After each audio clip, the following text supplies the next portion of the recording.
साध संगत जी, प्यार से कहना धन निरंकार जी। तो आओ प्यारी साध संगत,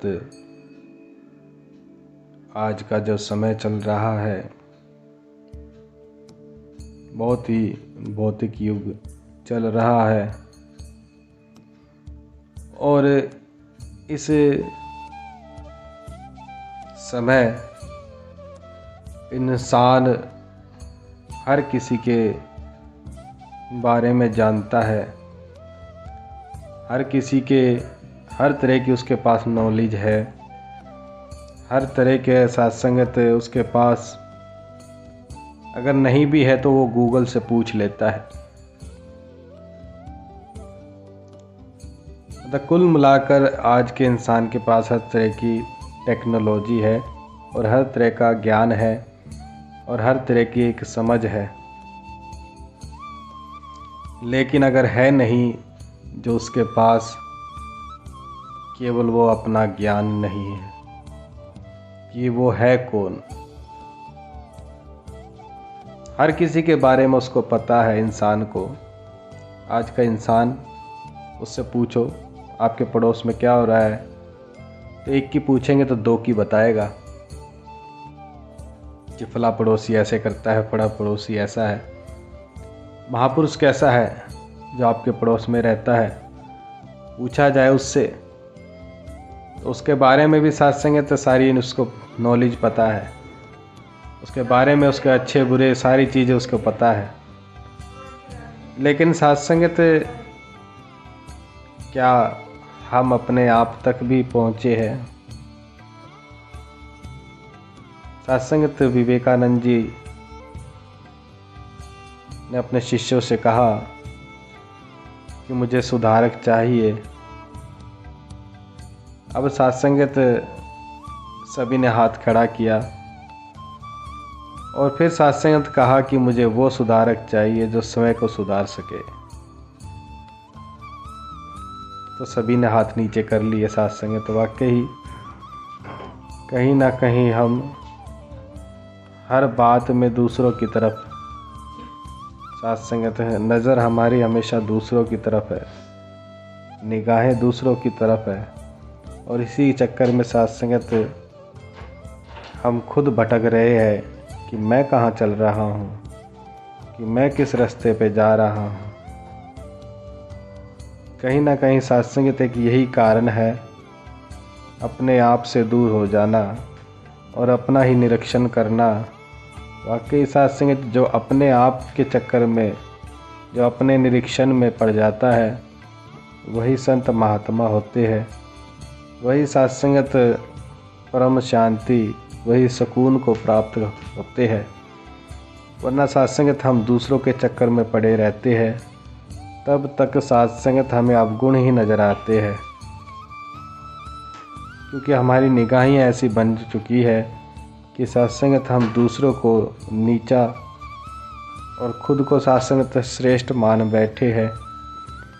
लेकिन साथ संगत ये भक्ति एक उल्टी धार है, साथ संगत उल्टी नदी। साथ संगत और महात्मा कहते हैं ना कि भक्ति जाकी उल्टी धार, और जो तैरा वो डूब गया और जो डूबा सो उतरा पार। साथ संगत ये भक्ति भी इसी तरह की है, डूबने वाले ही पार हुआ करते हैं और जो तैरने की कोशिश करते हैं वो साथ संगत हमेशा डूबने का ही कारण बनते हैं। तो कहने का भाव यही है कि साथ संगत जो अपने आप पर केंद्रित हो गया, वाकई वही इस आत्मा को इस निराकार पार ब्रह्म के साथ जोड़ पाया है, एकमिक हो पाया है। वरना साथ संगत जो बाहर की जो बनावटें दिखावट है वही मन को भ्रमित कर रही है कि फलां ने ये कपड़े पहने हैं, फलां ने ये स्टाइल किया हुआ है, उसने इस तरह का किया हुआ है। जब तक हम ये बाहरी दिखावे में पड़े रहेंगे तब तक साथ संगत कहाँ हम अपने आप तक पहुँच पाते हैं। अपने आप तक पहुँचना और फिर साथ संगत इस परमात्मा के साथ अपने मन का नाता जोड़ लेना, इस आत्मा का, तभी सत्संग सार्थक है जीवन, क्योंकि सत्संग ज्ञान लेना ही काफ़ी नहीं है। अभी तो एक जानकारी हुई है परमात्मा की कि परमात्मा मेरे अंग संग है और परमात्मा हर जन जन में भी है। ये निराकार पार ब्रह्म परमात्मा अजर अमर अविनाशी है। अब सत्संग जान लिया तो क्या सत्संगत देख लिया तो क्या हमारा ये बन गया, क्या हम इसके बन गए? अब उसके लिए तो सत्संगत हमें सेवा, सिमरन और सत्संग ये तीनों कर्म बताए हैं। और ये तीनों कर्म करते करते सत्संग सबसे बड़ी बात, सत्संग जो मन में आ जाती है कि अहंकार कि मैं कर रहा हूँ, कि मैंने सेवा की नहीं। सत्संग हम बस ये सोचे। सत्संग एक बार मैंने एक वर्ड पढ़ा था कहीं कि संन्यास लेने का मतलब ये नहीं कि घर बार छोड़ देना, जंगलों में जाकर भक्ति करनी। संन्यास का अर्थात मतलब है कि जिस समय जिस पल आपको ये ज्ञात हो जाए कि जो कुछ हो रहा है वो अपने आप ही, मतलब परमात्मा के द्वारा किया जा रहा है, मैं इसमें कुछ नहीं हूँ, मैं तो एक कारण, एक साधन हूँ मात्र, मैं करने वाला नहीं हूँ। जिस दिन सत्संग ये बात समझ में आ जाती है उसी दिन हम सन्यासी हो जाते हैं, क्योंकि सत्संग मैं का तो सत्संग नाम ही हट गया। करण करावन आपे आप, जनमानस के कुछ नहीं हाथ। जब तक सत्संग ये बात समझ में नहीं आती कि ना मैं कुछ कियो ना कुछ कियो शरीर, और जो कुछ कियो सो हरि कियो, कहत कबीर कबीर। जब ये बात समझ में आ जाती है तब ही सत्संग वो अवस्था प्राप्त होती है कि अब तो जाए मिलो सारंग पानी, राम कबीरा एक भये है, कोई न सके पहचानी। तब सत्संग तो बात बनती है कि वाकई सत्संग जो कुछ भी हो रहा है ये परमात्मा की रजा में हो रहा है और करने वाला भी यही है। तो हम सत्संग किस बात के सत्संग किसी को क्यों दोष दे और क्यों सत्संग अपने ऊपर अहंकार का बोझ धरे। अब सत्संग अष्टावक्र जी कह रहे हैं कि मोक्ष क्या है, मुक्ति है क्या। अष्टावक्र जी की सत्संगत गीता में लिखा है, अष्टावक्र गीता में वो कह रहे हैं कि आत्मा ये कुछ नहीं करती है, आत्मा ये परमात्मा की अंश है, स्वयं परमात्मा है। करने वाला ये मन है और शरीर है। जिस दिन हम इन दोनों से परे हो जाएंगे, अलग हो जाएंगे, हम ये सोचे ही नहीं कि हमने कुछ किया है, तब सत्संग मुक्त है। वरना सत्संग वो गीता में भी लिखा है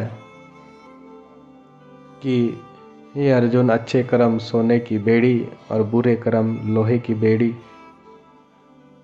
तब अर्जुन जी पूछते हैं, भगवान जब दोनों में ही बंधन है तो फिर कर्म कौन सा करे।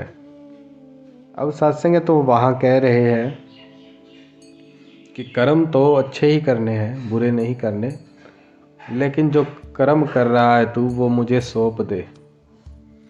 अर्थात कर्ता भाव ना रख कर कि वही पहले वाली बात कि जो कुछ कियो सो हरि कियो, कहते कबीर कबीर।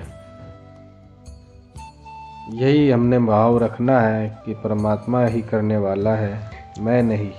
तो आओ प्यारी साथ संगत, हम हर कार्य को परमात्मा को समर्पित, गुरु को समर्पित करते हुए चले, तभी ही सत्संग जीते जी मुक्त है। क्योंकि सत्संग तो मरने के बाद किसने देखा कि मुक्त हो गया है। सत्संग ये अवस्था तो जीते जी प्राप्त करनी है, जीते जी। मरने के बाद कुछ नहीं साथ संगत। पहले साथ संगत लोक सुखी होगा, तभी परलोक सुखी होगा। तो आओ प्यारी साथ संगत, हर कार्य को गुरु को समर्पित, इस परमात्मा को समर्पित करते हुए अपने जीवन नैया को ऐसे ही यापन करते हुए और सभी संतों को के चरणों में सत्संगत सर नवाते हुए, शीश झुकाते हुए हम इस जीवन को सत्संगत सहजता में पार कर जाए। सत्संग झुकते झुकते ही सत्संग की झुक जा इंसान कि झुक के ही खुदा मिलता है। तो आप प्यारी सत्संगत, और झुकता वही है जिसमें जान है, वरना करना तो मुर्दे की पहचान है। अब सत्संगत झुकेगा भी वही सत्संगत, जबरदस्ती हम किसी को कहे कि झुक जा, सत्संगत नहीं। सत्संगत झुकना एक सत्संगत प्रेम की निशानी है, एक सत्संगत भंडार की निशानी है कि इसमें गुण है, गुणों का भंडार है। सत्संग कोई डाली है सत्संगत पेड़ की, सत्संगत वृक्ष पे, सत्संगत उस डाली पर कोई फल नहीं लगा है, तो सत्संगत ऊपर की तरफ सत्संगत वो चलती जा रही है। लेकिन जब उस पे सत्संगत फल लगने शुरू हो जाते हैं तो वो डाली सत्संगत अपने आप सत्संग, उसको कहना नहीं पड़ेगा, उसको कहना नहीं पड़ेगा कि झुक जा, सत्संग वो अपने आप झुक जाती है। अब सत्संगत हम जिस डाली पे फल लगा नहीं, अब उसको हम कितना ही कहे कि झुक जा झुक जा, सत्संगत वो क्या हमारे कहने से झुकेगी? सत्संगत नहीं। सत्संगत हम किसी पे भी इस तरह का जोर ज़बरदस्ती ना दिखाए, केवल उसको यही कहे कि पहले गुणों को प्राप्त करो, ये गुण आए सत्संगत, तब सत्संग प्रेम भी अपने आप छलकेगा, सत्संग झुकाव भी अपने आप ही होगा। क्योंकि सत्संगत वो तो एक दिखावा हो जाता है कि सत्संग उसके अंदर गुण है नहीं और वो झुक रहा है, तो इसका मतलब सत्संगत कहीं ना कहीं सत्संगत एक दिखावा।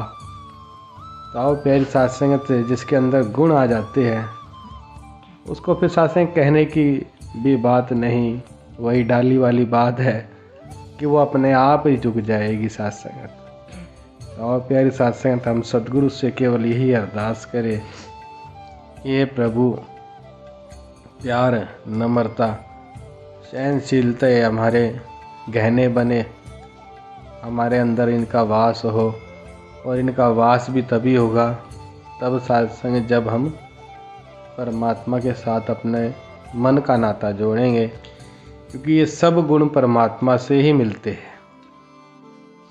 हम सोचे सत्संगत ऊपरी दिखावे में, हम सोचे कि ये हमारे पास आ जाएंगे, गुण हमारे अंदर प्रवेश कर जाएंगे, तो ऐसा कुछ भी नहीं है। सत्संग जितना जितना हम संतों के संग जुड़ेंगे, परमात्मा के संग, सत्संग संत और परमात्मा अलग नहीं है। सत्संग जितना हम संतों के संग जुड़ेंगे, इनकी संगत में रहेंगे, उतने ही सत्संगत हम ये अपने आप ये गुण सत्संगत उनके संग में रहते रहते ही सत्संगत हमारे अंदर प्रवेश कर जाएंगे, और हम भी सत्संग गुणों के सत्संगत मोती चुग पाएंगे। तो और प्यारी सत्संग, जितना हो सके हम संतों का संग करें, सत्संग करें, और सत्संगत हर किसी को गुरु परमात्मा का रूप देखते हुए अपने जीवन को सत्संगत हंसते हंसते सत्संगत बिताए, और गुरु के चरणों में ही सत्संगत अंतिम श्वास तक तोड़ निभाए। सत्संग जी प्यार से कहना, धन्य निरंकार जी।